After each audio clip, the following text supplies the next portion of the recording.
Today I'm going to be playing Space Hulk Death Angel, the card game. Along with the base set, I'm going to be using parts from the expansions, Deathwing, Mission Pack 1, the Tyrannid Enemy Pack, and the Space Marine Pack 1. The Angel box set comes with 6 color coordinated Space Marine squads, and the Deathwing expansion comes with matching colored squads.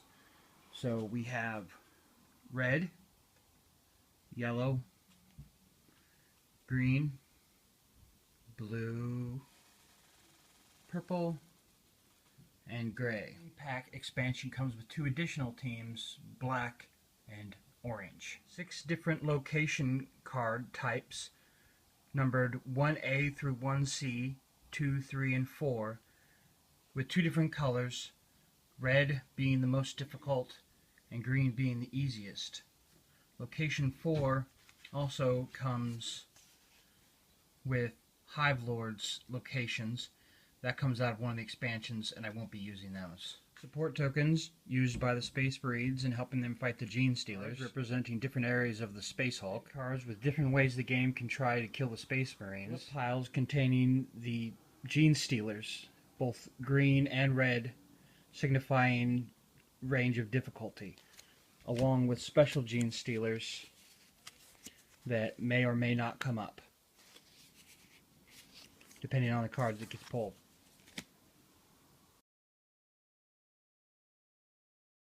For a solo game, the player is going to pick 3 combat teams to go on this adventure.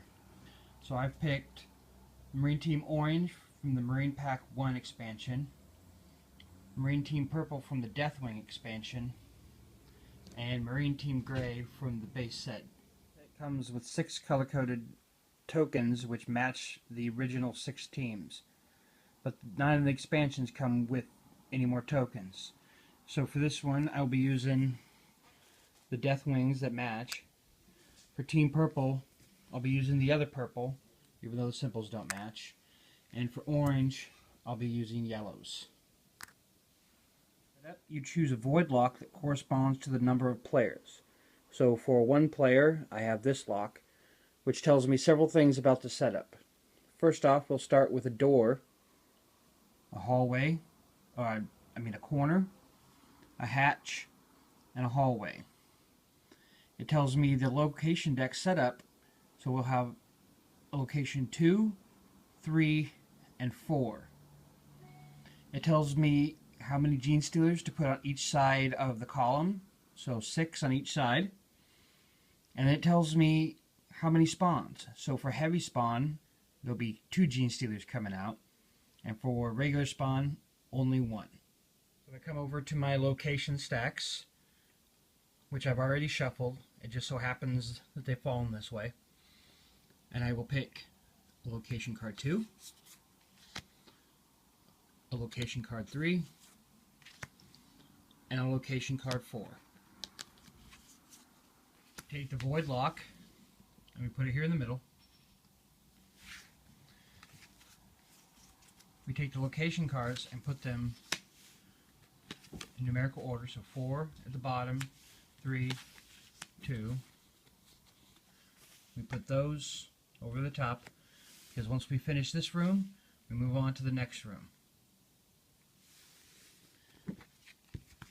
We take the shuffled event deck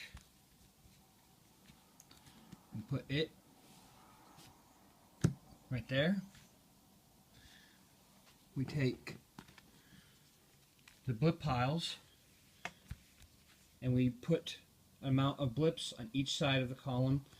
So 1, 2, 2, 3, 3, 4, 4, 5, 5, 6, 6. The Gene Stealer deck, and put it up here to draw from as we move from room to room. Special Gene Stealer / Tyrannids pile, and put it up here as well. I may or may not have to draw from it, but I don't want to have to dig it out if I do. Take the location cards and put them somewhere as well, because those will be drawn from. After that, we'll set up the column of Space Marines. So you randomize them, and then draw them one at a time. The first set, or the first half, will always face left, and the second half will always face right. So we start with purple, and gray, and gray again. Now to face right, we have purple, orange, and orange. Each card will tell you what specific Marine will do. So this has a range of 2, which means he can shoot here. Well, since he's at the bottom, he only has 2 options. Here, 1, 2.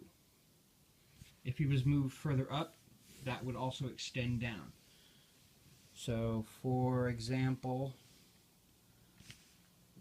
the Lexicanium Calistarius has a range of 2.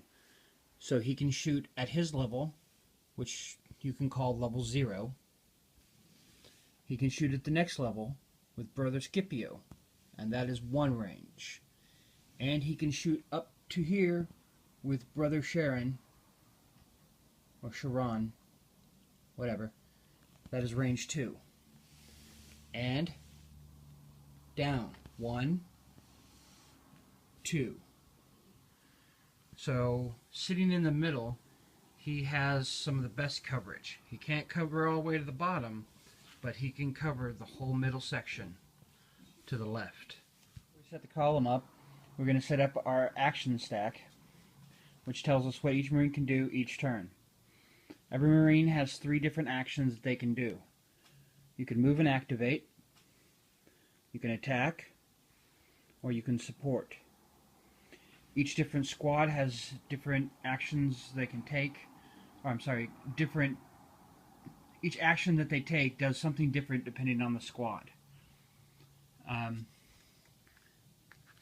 You use the tokens assigned to the team to designate what you're doing each turn, because each Marine can only take 1 action once, which means if he decides for this turn he's going to move and activate, next turn he can't move and activate, he has to pick one of his other 2.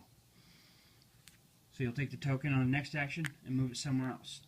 That shows you what actions have been used and which 2 are available. You'll do that with all 3. Now we set up the locations as per the card.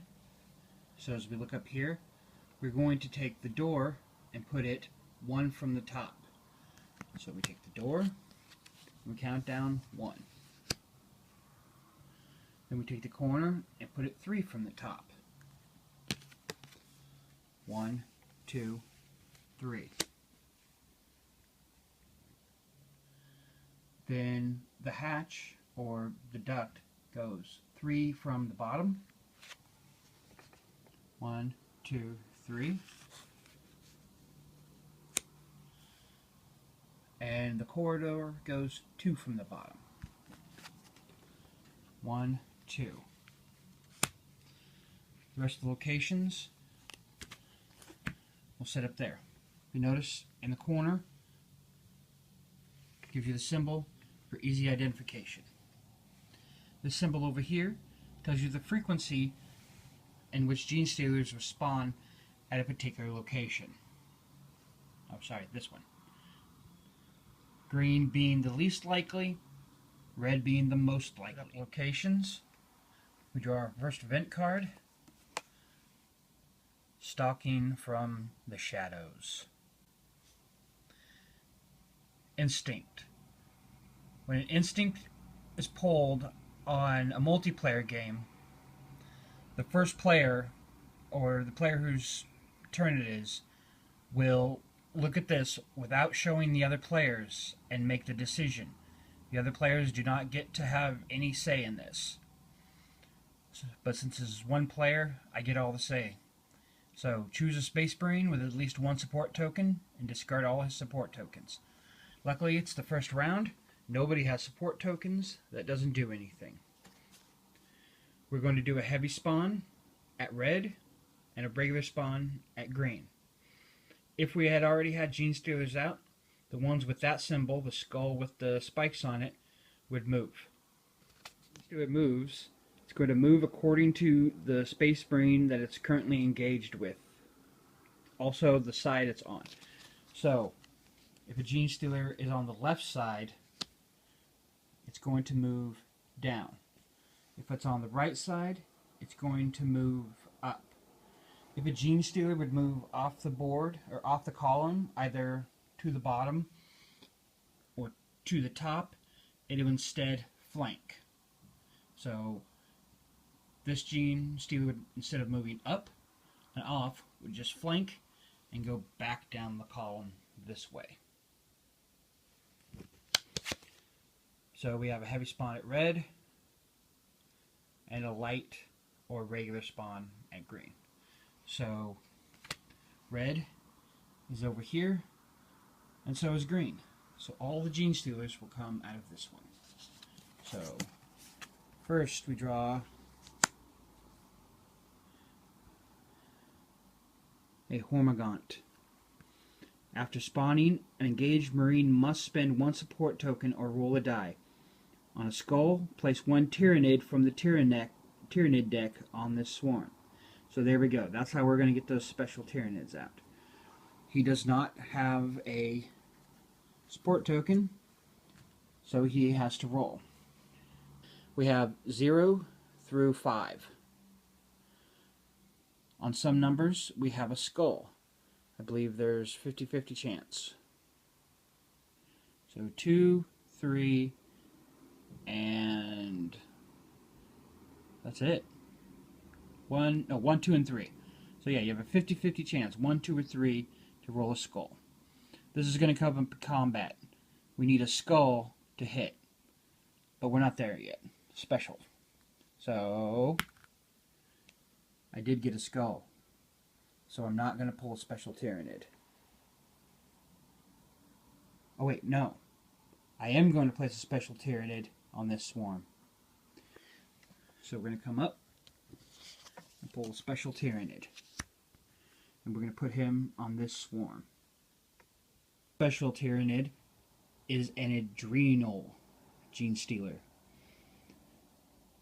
So we have to come to the special rules on one of the cards. When a swarm containing an Adrenal Gene Stealer attacks and rolls a 0, the formation shifts and then the swarm attacks again. But we get to target him and get him out of there. So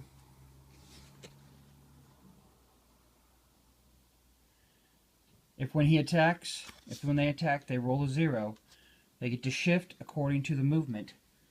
So they'll go up and attack again. And I believe they could just keep doing that until they don't roll a 0.